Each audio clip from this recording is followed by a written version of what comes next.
മർഹബൻ ബിക്കും bill ഹരീമത്തിൽ ഹിദമത്തി ശുക്രൻ grand master KSK media YouTube channel വരീദ ഹിദമൻ ഹനിയ. അസ്സലാമു അലൈക്കും വറഹ്മത്തുള്ളാഹി തആല വബറകാതുഹു. നമസ്കാരം.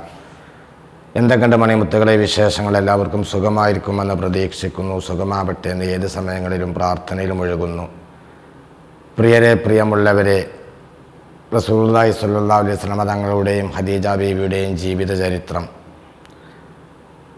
10ാം ഭാഗവും കടന്ന് 11ാം ഭാഗത്തിലേക്ക് നമ്മൾ കടക്കുകയാണ്. ഇന്ന് ഇതിൻ്റെ ലാസ്റ്റ് അവതരണമാണ്. കാരണം ഇത് കുറേ നീട്ടിക്കൊണ്ടു പോകാൻ കഴിയില്ല, ഒരുപാട് പറയാനുണ്ട്. അങ്ങനെ പോവുകയാണെങ്കിൽ ഇതിനൊരു അന്ത്യം ഉണ്ടാവുകയില്ല, പറഞ്ഞുകൊണ്ടേ പോകും. കാരണം റസൂലുള്ളാഹിയും കുടുംബത്തെയും ആ ഒരു നബിചരിത്രം പറയുകയാണ് എങ്കിൽ ഒരുപാട് പറയാനുണ്ട്. അതിന് അതിരുകളില്ലാതെ പറഞ്ഞുകൊണ്ടേയിരിക്കും. അത്രയും കാര്യങ്ങൾ പറയാനുണ്ട്. റസൂലുള്ളാഹിയെയും കുടുംബത്തെയും ആ ജീവിത ചരിത്രം തന്നെ ഒരുപാട് പറയാനുണ്ട്. അപ്പോൾ ഇന്ന് നമ്മൾ 11ാം ഭാഗത്തിൽ നമ്മൾ ഏകദേശം കാര്യങ്ങളൊക്കെ പറഞ്ഞുകൊണ്ട് അതിൻ്റെ ഒരു പൂർണ്ണ രൂപത്തിലേക്ക് എത്തിച്ചുകൊണ്ട് ഇത് നിർത്തുകയാണ്. ഇൻഷാ അല്ലാഹ് അടുത്തൊരു വീഡിയോസിൽ വേറെ പരിപാടിയുമായി നിങ്ങളുടെ മുന്നിലേക്ക് എത്തുന്നതാണെന്ന് പ്രത്യേകം അറിയിക്കുകയാണ്. അങ്ങനെ റസൂലുള്ളാഹി സ്വല്ലല്ലാഹു അലൈഹി വസല്ലം തങ്ങളും ഖദീജ ബീവിയും നല്ല ദാമ്പത്യ ജീവിതവുമായി മക്കളോടൊത്ത് സന്തോഷത്തോടെ മുന്നോട്ട് പോകുമ്പോൾ ഒരു 38-39 വയസ്സായപ്പോൾ റസൂലുള്ളാഹി സ്വല്ലല്ലാഹു അലൈഹി വസല്ലം തങ്ങൾക്ക് ഏകാന്തതയിലിരിക്കണമെന്നൊരു അതിമോഹം, അതായത് ഒറ്റയ്ക്ക് തനിച്ചിരിക്കണമെന്ന്, ഏത് സമയങ്ങളിൽ ഇങ്ങനെ തനിച്ചിരിക്കണമെന്നുള്ളൊരു മോഹം. അങ്ങനെ മക്കയിലെ ജബൽ നൂർ പർവ്വതത്തിൽ ഹിറാ ഗുഹ എന്ന ആ ഗുഹ റസൂലുള്ളാഹി സ്വല്ലല്ലാഹു അലൈഹി വസല്ലം തങ്ങൾ അതിൽ തിരഞ്ഞെടുക്കുകയാണ്. ഒരുപാട് പ്രവാചകന്മാർ അതിൽ വചനം ഇരുന്നിട്ടുണ്ട് എന്നാണ് ചരിത്രങ്ങളിൽ പറയുന്നത്. അങ്ങനെ ഒരു 40 വയസ്സായപ്പോൾ റസൂലുള്ളാഹി സ്വല്ലല്ലാഹു അലൈഹി വസല്ലം തങ്ങൾ ഹിറാ ഗുഹയിൽ അങ്ങനെ ഇരിക്കുന്ന സമയത്ത് ഒരിക്കൽ മുഖറബുൽ അംലാഖ് ജിബ്രീൽ അലൈഹിസ്സലാം വന്ന് റസൂലുള്ളാഹിനോട് മുന്നിൽ പ്രത്യക്ഷപ്പെടുകയും റസൂലുള്ളാഹി സ്വല്ലല്ലാഹു അലൈഹി വസല്ലം തങ്ങളോട് ഇഖ്റഹ് ഓതുക എന്ന് പറയുകയും, ഇഖ്റഹ് എന്ന് പറഞ്ഞാൽ ഓതുക അല്ലെങ്കിൽ വായിക്കുക എന്നൊക്കെയാണ് അതിൻ്റെ അർത്ഥം. അപ്പോൾ റസൂലുള്ളാഹി സ്വല്ലല്ലാഹു അലൈഹി വസല്ലം തങ്ങൾ പറഞ്ഞു, എനിക്ക് വായിക്കാനും ഓതാനൊന്നും അറിയില്ല. വീണ്ടും പറഞ്ഞു ഇഖ്റഹ്. വീണ്ടും പറഞ്ഞു റസൂലുള്ളാഹി, എനിക്ക് വായിക്കാനും ഓതുവാനൊന്നും അറിയില്ല. അങ്ങനെ ജിബ്രീൽ അലൈഹിസ്സലാം റസൂലുള്ളാഹിനെ കൂട്ടി അണച്ച് പിടിച്ചു. റസൂലുള്ളാഹി ഒരിക്കൽ പറഞ്ഞു സഹാബാക്കളോട്, ജിബ്രീൽ അലൈഹിസ്സലാം എന്നെ ആ കൂട്ടി അണച്ചപ്പോൾ എൻ്റെ 2 വാരിയെല്ലും അങ്ങോട്ടും ഇങ്ങോട്ടും കോർത്തിണക്കി അത്രയും വേദനയുണ്ടായിരുന്ന ആ ഒരു പിടുത്തത്തിൻ്റെ എന്നാണ്. അങ്ങനെ വീണ്ടും ഇഖ്റഹ് എന്ന് പറഞ്ഞുകൊണ്ട് ജിബ്രീൽ അലൈഹിസ്സലാം റസൂലുള്ളാഹി സ്വല്ലല്ലാഹു അലൈഹി വസല്ലം തങ്ങളെ ചേർത്തങ്ങ് പിടിച്ചപ്പോൾ ഇഖ്റഹ് ബിസ്മി റബ്ബിക്കല്ലദീ ഹലക എന്ന സൂറത്ത് ഓതി കൊടുക്കുകയും അങ്ങനെ ഖുർആനിൻ്റെ ആരംഭം അവിടെ കുറിക്കുകയും ചെയ്യുകയാണ്. അങ്ങനെ കുറച്ച് കഴിഞ്ഞപ്പോൾ ജിബ്രീൽ അലൈഹിസ്സലാം മായുകയും ഉടനെ റസൂലുള്ളാഹി സ്വല്ലല്ലാഹു അലൈഹി വസല്ലം തങ്ങൾ പേടിച്ച് വിറച്ചുകൊണ്ട് ഹിറാ ഗുഹയിൽ നിന്ന് താഴേക്ക് ഇറങ്ങിക്കൊണ്ട് ഖദീജ ബീവിയുടെ വീട്ടിലേക്ക് ഓടുകയാണ്. അവിടെ ചെന്നുകൊണ്ട് പനിക്കുകയും വിറക്കുകയും ചെയ്തുകൊണ്ട് ഖദീജ ബീവിനോട് പറഞ്ഞു, ഖദീജ എന്നെ പുതപ്പിട്ട് മൂട്, എനിക്ക് പനിക്കുന്നു, എനിക്ക് സുഖമില്ല എന്ന്. ഖദീജ ബീവി റളിയല്ലാഹു അൻഹ വേറൊന്നും ചോദിച്ചില്ല. റസൂലുള്ളാഹി എന്താ പറയുന്നത് അതനുസരിച്ച് കൊടുത്തു, പുതപ്പിട്ട് മൂടി കൊടുത്തു. അപ്പോഴൊന്നും ചോദിച്ചില്ല. കുറച്ച് സമയത്തിന് ശേഷം റസൂലുള്ളാഹി സ്വല്ലല്ലാഹു അലൈഹി വസല്ലം തങ്ങൾ കുറഞ്ഞ സമയം ഉറങ്ങിയതിന് ശേഷം എണീറ്റപ്പോൾ ഖദീജ ബീവി ചോദിച്ചു, എന്താണ് നിങ്ങൾക്ക് സംഭവിച്ചത്? എന്തിനാണ് നിങ്ങൾ ഭയപ്പെടുന്നത്? എന്താണ് നിങ്ങൾ ഇങ്ങനെ ആകുവാനുള്ള കാരണം എന്നൊക്കെ ഖദീജ ബീവി റളിയല്ലാഹു അൻഹ റസൂലുള്ളാഹിനോട് ചോദിച്ചപ്പോൾ റസൂലുള്ളാഹി സ്വല്ലല്ലാഹു അലൈഹി വസല്ലം തങ്ങൾ പറഞ്ഞ ഹിറാ ഗുഹയിലിരിക്കുമ്പോൾ ഒരു രൂപം എൻ്റെ അടുത്തേക്ക് പ്രത്യക്ഷപ്പെടുകയും എന്നോട് വായിക്കാൻ പറയുകയും എനിക്ക് വായിക്കാൻ അറിയില്ല എന്ന് പറഞ്ഞപ്പോൾ അദ്ദേഹം എന്നെ കൂട്ടിയണക്കുകയും പിന്നീട് എൻ്റെ മനസ്സിൽ വന്നത് ഈ ഒരു ആയത്താണ് എന്ന് പറഞ്ഞ് ഇഖ്റഹ് ബിസ്മി റബ്ബിക്കല്ലദീ ഹലക എന്ന ഖദീജ ബീവി റളിയല്ലാഹു അൻഹയ്ക്ക് അത് ഓതിക്കൊടുക്കുകയും ചെയ്യുകയാണ്. അപ്പോൾ തന്നെ ഖദീജ ബീവി റളിയല്ലാഹു അൻഹയ്ക്ക് റസൂലുള്ളാഹി സ്വല്ലല്ലാഹു അലൈഹി വസല്ലം തങ്ങൾ ഇത് അള്ളാഹുവിൻ്റെ പ്രവാചകനാണെന്ന് മനസ്സിൽ ഉറച്ച വിശ്വാസമുണ്ടായി. അങ്ങനെ ഖദീജ ബീവി റസൂലുള്ളാഹിക്ക് ഒരു ആത്മാർത്ഥ ധൈര്യം കൊടുക്കുകയാണ്. എന്തിനാണ് നിങ്ങൾ ഭയപ്പെടുന്നത്? നിങ്ങൾ കുടുംബബന്ധം പുലർത്തുന്നവരല്ലേ, നിങ്ങൾ യതീമക്കളെ സഹായിക്കുന്നവരല്ലേ, ആലം ബഹീനർക്ക് തണലേകുന്നതല്ലേ, അതുകൊണ്ടൊന്നും കൊണ്ടും പേടിക്കാനില്ല എന്ന് പറഞ്ഞുകൊണ്ട് ഖദീജ ബീവി റസൂലുള്ളാഹിനെ ആശ്വസിപ്പിച്ചു. അങ്ങനെ 2 ദിവസം കഴിഞ്ഞപ്പോൾ റസൂലുള്ളാഹി സ്വല്ലല്ലാഹു അലൈഹി വസല്ലം തങ്ങളുടെ ഈ പനിയും വിറയലൊക്കെ വിട്ടുനിന്ന് 2 ദിവസം കഴിഞ്ഞപ്പോൾ ഖദീജ ബീവിയുടെ അമ്മാവനായ ബറക്കാത്ത് ബിൻ നൗഫൽ എന്ന് പറയുന്ന തൗറാത്തിൽ വിശ്വസിക്കുന്ന ഒരു പണ്ഡിതനാണ്, പ്രായമുള്ളൊരു വ്യക്തിയാണ്. ഖദീജ ബീവി റസൂലുള്ളാഹിനെയും കൂട്ടി ഈ ബറക്കാത്ത് ബിൻ നൗഫൽ എന്ന് പറയുന്ന ഖദീജ ബീവിയുടെ അമ്മാവൻ്റെ അടുത്തേക്ക് കൊണ്ടുപോയി.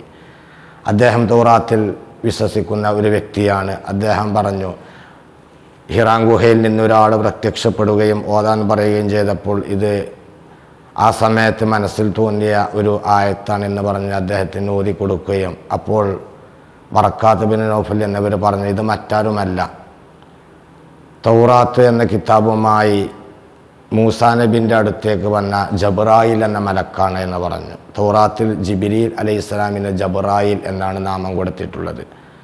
അദ്ദേഹം പറഞ്ഞു, അതുകൊണ്ട് പേടിക്കാനൊന്നുമില്ല, തൗറാത്തിലും മുഹമ്മദ് എന്ന പ്രവാചകൻ മക്കയിൽ ഉദയം കുറിക്കും, അദ്ദേഹത്തിന് കുറഞ്ഞ കാലങ്ങൾക്ക് ശേഷം അദ്ദേഹത്തിന് പ്രവാചകത്വം ലഭിക്കും എന്നൊക്കെ തൗറാത്തിൽ വളരെ വ്യക്തമായി എഴുതിയിട്ടുണ്ട് എന്ന് ആ തൗറാത്തിൽ വിശ്വസിക്കുന്ന പണ്ഡിതനായ ബറക്കാത്ത് ബിൻ നൗഫൽ ഖദീജ റളിയല്ലാഹു അൻഹയോടും റസൂലുള്ളാഹി സ്വല്ലല്ലാഹു അലൈഹി വസല്ലം തങ്ങളോടും പറഞ്ഞു. ബറക്കാത്ത് ബിൻ നൗഫൽ എന്നവർ റസൂലുള്ളാഹി സ്വല്ലല്ലാഹു അലൈഹി വസല്ലം തങ്ങൾക്ക് ധൈര്യം കൊടുത്തു, എവിടുന്ന് എതിർപ്പുണ്ട് എങ്കിലും ആര് തന്നെ നിങ്ങൾ വെറുപ്പ് ആയി കാണുകയാണെങ്കിൽ പോലും നിങ്ങൾ ഈ ദൗത്യത്തിൽ നിന്ന് പിന്മാറാൻ പറ്റുകയില്ല, നിങ്ങൾ അള്ളാഹുവിൻ്റെ തിരുദൂതരാണ്, അന്ത്യപ്രവാചകരായ മുഹമ്മദ് റസൂലുള്ളാഹി സ്വല്ലല്ലാഹു അലൈഹി വസല്ലം തങ്ങളാണ് നിങ്ങൾ, അതുകൊണ്ട് ഇനി ഇവിടുന്ന് അങ്ങോട്ട് നിങ്ങൾ എന്ത് ത്യാഗങ്ങൾ സഹിച്ചാണെങ്കിലും നിങ്ങളുടെ മതത്തെ നിങ്ങൾ ഉയർത്തിക്കൊണ്ടുവരണം, ഇനി വേറെ പ്രവാചകന്മാരൊന്നും വരാനില്ല, അവസാനത്തെ നബിയാണ് മുഹമ്മദ് എന്ന് പറയുന്ന നിങ്ങൾ, അതുകൊണ്ട് നിങ്ങൾക്ക് പ്രവാചകത്വം ലഭിച്ചതിൻ്റെ അടയാളമാണ് ഇന്നലെ ജബ്രായിൽ എന്ന മലക്ക് നിങ്ങളുടെ അടുത്ത് വന്നത്. അങ്ങനെ റസൂലുള്ളാഹി സ്വല്ലല്ലാഹു അലൈഹി വസല്ലം തങ്ങൾ ഓരോരുത്തരോടും ഈ കാര്യങ്ങൾ ഇങ്ങനെ അറിയിക്കുകയാണ്. ഈ കാര്യങ്ങൾ ഖുറൈശി കുടുംബത്തിലൊക്കെ അറിഞ്ഞു തുടങ്ങി.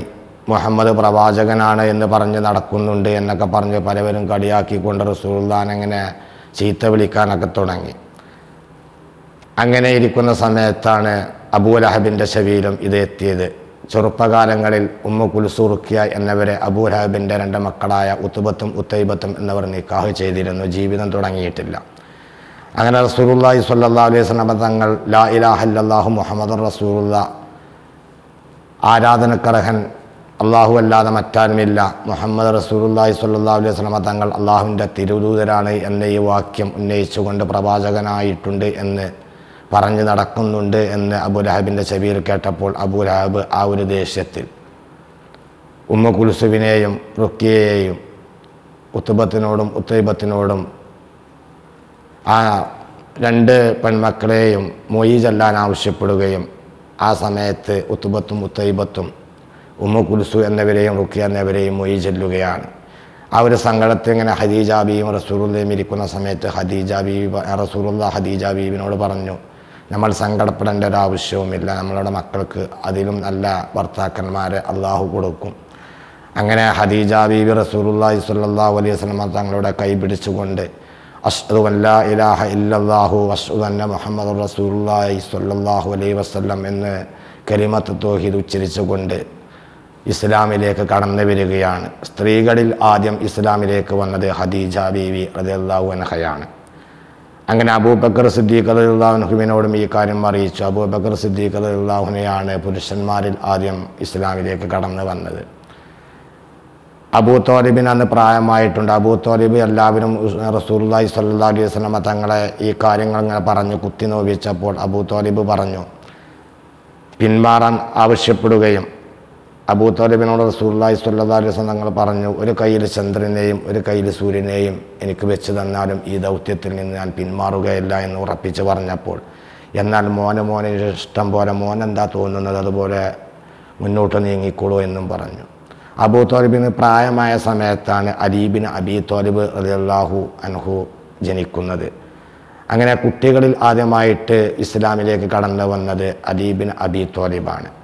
അങ്ങനെ ഒരുപാട് ത്യാഗങ്ങളും പ്രയാസങ്ങളും യാതനകളും വേദനകൾക്കെല്ലാം സഹിച്ചുകൊണ്ട് ദീനുൽ ഇസ്ലാമിനെ നമ്മൾക്ക് വളർത്തിയെടുത്ത് തന്നുകൊണ്ട് ഒരുപാട് പ്രയാസങ്ങൾ റസൂലുള്ളാഹി സ്വല്ലല്ലാഹു അലൈഹി വസല്ലം തങ്ങളുടെ പ്രവാചകത്വം കിട്ടിയതിന് ശേഷം അനുഭവിച്ചിട്ടുണ്ട്. 3 വർഷത്തോളം ഖദീജ ബീവിയും കുട്ടികളും റസൂലുള്ളാഹി സ്വല്ലല്ലാഹു അലൈഹി വസല്ലമ തങ്ങളും മലയോര മേഖലകളിൽ കുന്നിന് മുകളിൽ ജീവിച്ചിട്ടുണ്ട്, പച്ചില ഭക്ഷണം കഴിച്ചുകൊണ്ട്.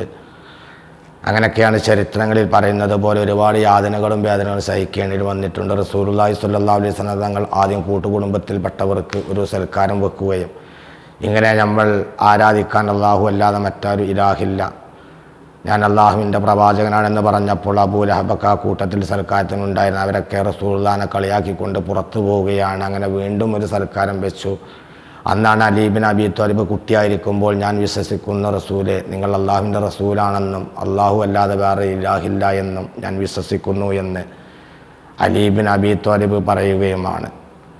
അങ്ങനെ തുടക്കത്തിൽ വിരലിൽ എണ്ണാവുന്ന കുറഞ്ഞ ആളുകൾ മാത്രമേ ഇസ്ലാമിലേക്ക് കടന്നു വന്നിട്ടുള്ളൂ. ബാക്കിയുള്ളതൊക്കെ അതിന് ശേഷം ഓരോരുത്തരായി ഇങ്ങനെ വന്ന് കൂടുകയായിരുന്നു.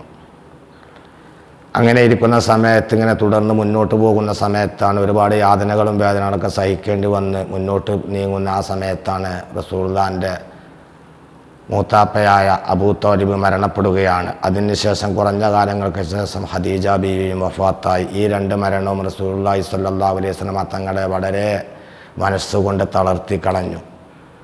പിതാവിന് തുല്യമായി സ്നേഹിച്ചിരുന്ന അബൂ ത്വാലിബും ഉപ്പയുടെയും ഉമ്മയുടെയും ഭാര്യയുടെയും എല്ലാവരുടെയും വാത്സല്യം ഒരുപോലെ ഒരു സമയത്ത് കൊടുത്തിരുന്ന ഖദീജ ബീവി റളിയല്ലാഹു അൻഹയും തന്നെ വിട്ടുപിരിഞ്ഞപ്പോൾ ആ വിഷമം താങ്ങാൻ റസൂലുള്ളാഹി സ്വല്ലല്ലാഹു അലൈഹി വസല്ലം തങ്ങൾക്ക് മനസ്സ് ഒരിക്കലും അനുവദിച്ചില്ല. ആ തളർച്ചയിൽ ഇങ്ങനെ ഇരിക്കുന്ന സമയത്താണ് മിഹ്റാജ്, ഇസ്റാഹും മിഹ്റാജും വരുന്നത്. ഇസ്റാഹ് എന്ന് പറഞ്ഞാൽ യാത്ര, രാത്രിയിലെ യാത്ര. റസൂലുള്ളാഹി സ്വല്ലല്ലാഹു അലൈഹി വസല്ലം തങ്ങൾ വീട്ടിലിരിക്കുന്ന സമയത്ത് ജിബ്രീൽ അലൈഹിസ്സലാം വന്നുകൊണ്ട് ബുറാഖ് എന്നൊരു പ്രത്യേക വാഹനത്തിൽ റസൂലുള്ളാഹി സ്വല്ലല്ലാഹു അലൈഹി വസല്ലം തങ്ങളെ കയറ്റി. കാരണം റസൂലുള്ളാഹി ഖദീജ ബീവിയും അബൂ ത്വാലിബും മരണപ്പെട്ട വിഷമത്തിൽ ഇങ്ങനെ ഇരുന്നു കൊണ്ടിരിക്കുകയാണ്. അത്ര വിഷമം റസൂലുള്ളാഹി സ്വല്ലല്ലാഹു അലൈഹി വസല്ലം തങ്ങൾക്ക് ഉണ്ടായിട്ടില്ല. തൻ്റെ താങ്ങും തണലുമായിരുന്ന 2 വ്യക്തികൾ മരണപ്പെട്ടപ്പോൾ ആ മനസ്സ് ഒരിക്കലും സന്തോഷത്തോടെയുള്ളൊരു ജീവിതത്തിലേക്ക് അനുവദിച്ചില്ല. അങ്ങനെ ഇരിക്കുന്ന സമയത്താണ് ബുറാഖ് എന്ന പ്രത്യേക വാഹനത്തിൽ ജിബ്രീൽ അലൈഹിസ്സലാം റസൂലുള്ളാഹി സ്വല്ലല്ലാഹു അലൈഹി വസല്ലം തങ്ങൾ വീട്ടിലിങ്ങനെ ഇരിക്കുന്ന സമയത്ത് വരികയും അല്ലാഹുവിൻ്റെ റസൂലെ, എന്താണ് വിഷമത്തിലാണോ നിങ്ങൾ ഇതിൽ കയറുക എന്ന് പറഞ്ഞുകൊണ്ട് ആ ബുറാഖ് എന്ന വാഹനത്തിൽ കയറ്റുകയും, ബുറാഖ് എന്ന് പറഞ്ഞാൽ അതിവേഗം സഞ്ചരിക്കുന്നൊരു വാഹനമാണ്. അങ്ങനത്തെ ഒരു വാഹനം ഇതുവരെ ലോകത്ത് കണ്ടെത്തിയിട്ടില്ല. പ്രകാശത്തേക്കാൾ കൂടുതൽ വേഗതയുള്ള ഒരു വാഹനമാണ് ബുറാഖ്. അതൊരു കുതിരയുടെ രൂപമാണ് എന്നാണ് ചരിത്രത്തിൽ പറയുന്നത്. അങ്ങനെ അവിടുന്ന് മസ്ജിദുൽ ഹറാമിൽ നിന്ന് മസ്ജിദുൽ അക്സ, ഫലസ്തീനിലുള്ള മസ്ജിദുൽ അക്സയിലേക്ക് പോവുകയാണ്. ഒരുപാട് ദിവസങ്ങൾ കൊണ്ട് എത്താവുന്ന ആ സ്ഥലത്തേക്ക് സെക്കൻഡുകൾ കൊണ്ടാണ് മസ്ജിദുൽ ഹറാമിൽ നിന്നും മസ്ജിദുൽ അക്സയിലേക്ക് റസൂലുള്ളാഹി സ്വല്ലല്ലാഹു അലൈഹി വസല്ലം തങ്ങളെയും കൊണ്ട് ജിബ്രീൽ അലൈഹിസ്സലാം ബുറാഖ് എന്ന ആ വാഹനത്തിൽ കയറിക്കൊണ്ട് എത്തിയത്. അവിടെ ചെന്നപ്പോൾ റസൂലുള്ളാഹി സ്വല്ലല്ലാഹു അലൈഹി വസല്ലം തങ്ങൾക്ക് മുന്നേ വന്ന എല്ലാ പ്രവാചകന്മാരും അവിടെ വന്നിട്ടുണ്ട്. എല്ലാവർക്കും റസൂലുള്ളാഹി സ്വല്ലല്ലാഹു അലൈഹി വസല്ലം തങ്ങൾ സലാം പറയുകയും അതിനുശേഷം 2 റക്അത്ത് സുന്നത്ത് ഇമാമായി നിസ്കരിക്കുകയും ചെയ്തു. അന്ന് പ്രവാചകന്മാർക്ക് മാത്രമേ നിസ്കാരം ഫറളാക്കിയിട്ടുള്ളൂ, നമ്മൾക്കന്ന് നിസ്കാരം ഫറളാക്കിയിട്ടില്ല. അങ്ങനെ റസൂലുള്ളാഹി സ്വല്ലല്ലാഹു അലൈഹി വസല്ലം തങ്ങൾക്ക് മുന്നേ വന്ന എല്ലാ പ്രവാചകന്മാരെയും മസ്ജിദുൽ അക്സയിൽ വെച്ച് കാണുകയും അവർക്ക് ഇമാമായി റസൂലുള്ളാഹി സ്വല്ലല്ലാഹു അലൈഹി വസല്ലം തങ്ങൾ നിസ്കരിക്കുകയും ചെയ്തു. അതിനുശേഷം 7-ാം ആകാശത്തേക്ക് പോവുകയും അതിൻ്റെ അപ്പുറത്ത് അള്ളാഹുവുമായി നേരിട്ട് കാണുകയും തൻ്റെ കൂട്ടുകാരനെ ഒരുപാട് കാലത്തോളമായി കാണാൻ ആഗ്രഹിക്കുന്ന കൂട്ടുകാരൻ വളരെ വിഷമത്തിലായിരിക്കുന്ന സമയത്ത് മിഹ്റാജ്, ആകാശത്തിലേക്കുള്ള യാത്ര എന്നാണ് വിശേഷിപ്പിക്കുന്നത്.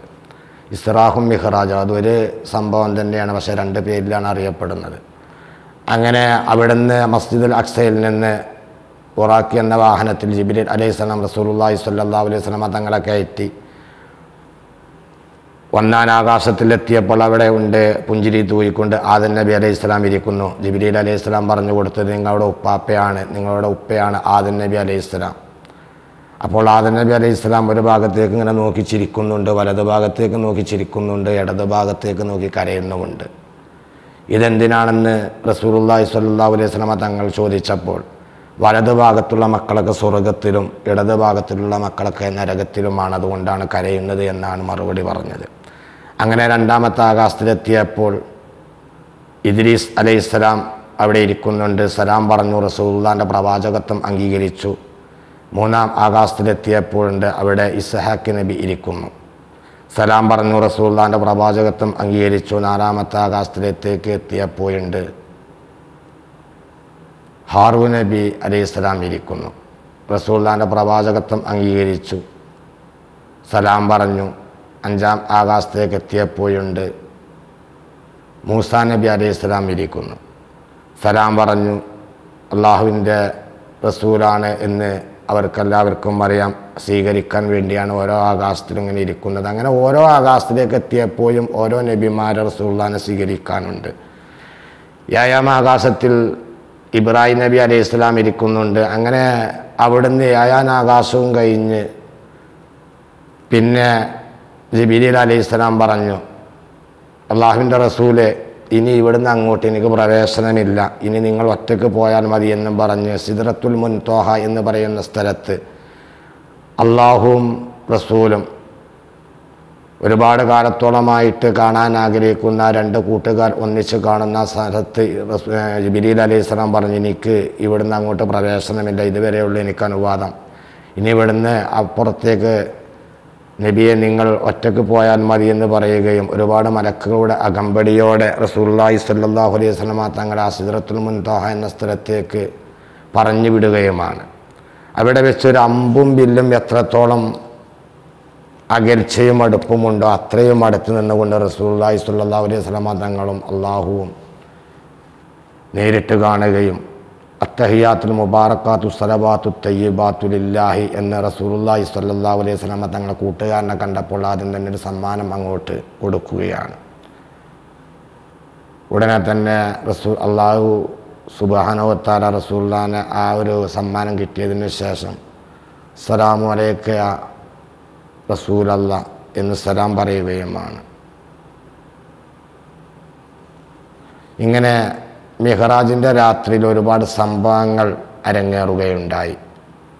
അങ്ങനെ റസൂലുള്ളാഹിയും അല്ലാഹു സുബ്ഹാനഹു വ തആലയും ഒരുപാട് സംഭാഷണങ്ങളൊക്കെ നടത്തി. റസൂലുള്ളാഹി സ്വല്ലല്ലാഹു അലൈഹി വസല്ലം തങ്ങൾ വിഷമിച്ചിരിക്കുകയാണ്. എന്തിനാണ് വിഷമിക്കുന്നത്? കാരണം അബൂ ത്വാലിബും ഖദീജ ബീവിയൊക്കെ മരണപ്പെട്ട ഒരു വിഷമം അറിഞ്ഞതിൽ റസൂലുള്ളാഹി സ്വല്ലല്ലാഹു അലൈഹി വസല്ലം തങ്ങളോട് ആ വിഷമം കണ്ടതിൽ അള്ളാഹു പിടിച്ചിരിക്കുകയാണ് സ്വന്തം കൂട്ടുകാരനെ ആശ്വസിപ്പിക്കാൻ വേണ്ടി. ഏഴാം ആകാശത്തിൻ്റെയും അപ്പുറത്തായ സിദ്റത്തുൽ മുൻതഹ എന്ന് പറയുന്ന ആ രാജകീയ ഭവനത്തിലേക്ക്. അങ്ങനെ എല്ലാ കാര്യങ്ങളും അങ്ങോട്ടും ഇങ്ങോട്ടൊക്കെ പങ്കുവെച്ച് ആശ്വാസമൊക്കെ നൽകിക്കൊണ്ട് ലാസ്റ്റ് പോന്നപ്പോൾ 50 റക്അത്ത് നിസ്കാരം കൊടുത്തു. ആ 50 റക്അത്ത് നിസ്കാരവുമായി നിങ്ങൾക്കും നിങ്ങളുടെ ഉമ്മത്തികൾക്കും 50 റക്അത്ത് നിസ്കാരം തരികയാണെന്നും പറഞ്ഞുകൊണ്ട് അങ്ങനെ മൂസാ നബിൻ്റെ അടുത്തേക്ക് എത്തിയപ്പോൾ നിങ്ങളുടെ ഉമ്മത്തികൾക്ക് ഇത് കഴിയില്ല, 50 കഴിയില്ല എന്ന് പറഞ്ഞ് മടക്കി അയക്കുകയും വീണ്ടും അള്ളാഹിൻ്റെ അടുത്തേക്ക് എത്തി അത് കുറച്ചു കൊടുക്കുകയും അങ്ങനെ വീണ്ടും അങ്ങോട്ടും ഇങ്ങോട്ടും 2-3 തവണ പോയി ലാസ്റ്റ് 5 വക്താക്കുകയും വീണ്ടും മൂസാ നബിൻ്റെ അടുത്തേക്ക് എത്തിയപ്പോൾ മൂസാ നബി പറഞ്ഞു, ഈ 5 വക്ത് നിങ്ങളുടെ ഉമ്മത്തികൾക്ക് ഇത് നിർവഹിക്കാൻ കഴിയില്ല എന്ന് പറഞ്ഞപ്പോൾ അള്ളാഹുവിൻ്റെ റസൂൽ പറഞ്ഞു, ഇനി എനിക്ക് മടങ്ങിപ്പോയാണ് ഇത് കുറച്ച് തരണമെന്ന് പറയാൻ എനിക്ക് ലജ്ജയാണ്, അതുകൊണ്ട് ഞാൻ ഇനി പോകില്ല, ഇത് ഞാനും എൻ്റെ ഉമ്മത്തികളും നിർവഹിക്കുമെന്ന് പറഞ്ഞ് അത് ഇവിടെ നിന്ന് മുന്നോട്ട് പോകുമ്പോൾ അള്ളാഹ് വിളിച്ചു പറഞ്ഞു, യാ മുഹമ്മദ്, താങ്കൾക്കും താങ്കളുടെ ഉമ്മത്തികൾക്കും ഈ 5 വക്ത് ഇന്നു മുതൽ ഫറളാക്കിയിരിക്കുന്നു എന്ന് പറയുകയും അന്ന് മുതലാണ് നമ്മൾക്കെല്ലാവർക്കും നിസ്കാരം ഫറളാക്കിയത് എന്ന് ചരിത്രത്താളുകളിൽ നിന്നും പണ്ഡിതന്മാരെ നമ്മളെ പഠിപ്പിച്ചിട്ടുണ്ട്. അതുകൊണ്ട് നിസ്കാരം മുറുകെ പിടിച്ചാൽ ആ മനുഷ്യന് വിജയം ഉണ്ടാകുമെന്നാണ് നമ്മൾ പഠിച്ചുകൊണ്ടിരിക്കുന്നത്, നമ്മൾക്ക് അറിഞ്ഞുകൊണ്ടിരിക്കുന്നത്. നമ്മൾക്ക് സത്യാവസ്ഥ, അതിൻ്റെ നിസ്കാരത്തിൻ്റെ സത്യാവസ്ഥ ശരീരം കൊണ്ടും മനസ്സുകൊണ്ടും അള്ളാഹുവിലേക്ക് സ്വന്തം ശരീരത്തെയും മനസ്സിനെയും നമ്മളുടെ ഇലാഹിൻ്റെ അടുത്തേക്ക് അള്ളാഹുവും ഒരു അടിമയും തമ്മിലുള്ള ഏറ്റവും അടുത്തൊരു സംഭാഷണമാണ് നിസ്കാരം. അത് ഒരു മനുഷ്യൻ കൃത്യനിഷ്ഠതയോടെ മുറുകെ പിടിച്ച് മുന്നോട്ട് നീങ്ങുകയാണെങ്കിൽ ആ മനുഷ്യൻ്റെ ജീവിതത്തിൽ വിജയമേ ഉണ്ടാവുകയുള്ളൂ. അത് മനസ്സ് അള്ളാഹുവിലേക്ക് അടുപ്പിക്കുകയും നിസ്കരിക്കാൻ കൈകെട്ടി നിന്നതിന് ശേഷം അപ്പുറത്തേക്കോ അപ്പുറത്തേക്കോ ചിന്തകൾ പോകാതെ ഞാൻ അള്ളാഹുവിൻ്റെ മുന്നിലേക്കാണ് നിൽക്കുന്നത്, എൻ്റെ മുന്നിൽ പരിശുദ്ധമായ കഅബ ശരീഫാണ്, ഞാൻ നിൽക്കുന്നത് സിറാത്ത് പാലത്തിൻ്റെ മുകളിലാണ്, എൻ്റെ അപ്പുറത്ത് വലത് ഭാഗത്ത് സ്വർഗവും ഇടത് ഭാഗത്ത് നരകവുമാണ്, ഇത് എൻ്റെ അവസാനത്തെ നിസ്കാരമാണ് എന്ന് മനസ്സിൽ ഉറപ്പിച്ചുകൊണ്ട് അക്ബർ കെട്ടിക്കഴിഞ്ഞാൽ ഏത് വ്യക്തിക്കും അത് അങ്ങോട്ടും ഇങ്ങോട്ടും ചിന്തകൾ പോകാത്ത അള്ളാഹുവിലേക്ക് അടുക്കുന്നൊരു നിസ്കാരമായി മാറുന്നതാണ്. അങ്ങനെ ഒരുപാട് യാതനകളും വേദനകളും എല്ലാം സഹിച്ചുകൊണ്ട് റസൂലുള്ളാഹി സ്വല്ലല്ലാഹു അലൈഹി വസല്ലമ തങ്ങൾക്ക് നമ്മൾക്ക് ഈ ഉമ്മത്തികൾക്ക് വേണ്ടി ഒരുപാട് യുദ്ധങ്ങൾ, ബദർ യുദ്ധം, ഉഹദ് യുദ്ധം, ഹന്തക് യുദ്ധം, ഹുനൈൻ യുദ്ധം, അങ്ങനെ ഒരുപാട് യുദ്ധങ്ങൾ ചെയ്തുകൊണ്ട് ഇസ്ലാമിനെ കെട്ടിപ്പടുത്തുകൊണ്ട് ഇസ്ലാം ദീനിന് വേണ്ടി ത്യാഗങ്ങളും വേദനകളും യാതനകളും സഹിച്ച ഒരുപാട് സഹാബാക്കളുണ്ട് റസൂലുള്ളാഹി സ്വല്ലല്ലാഹു അലൈഹി വസല്ലമ തങ്ങൾക്ക് അന്ന് കൂട്ടുകെട്ടിന്.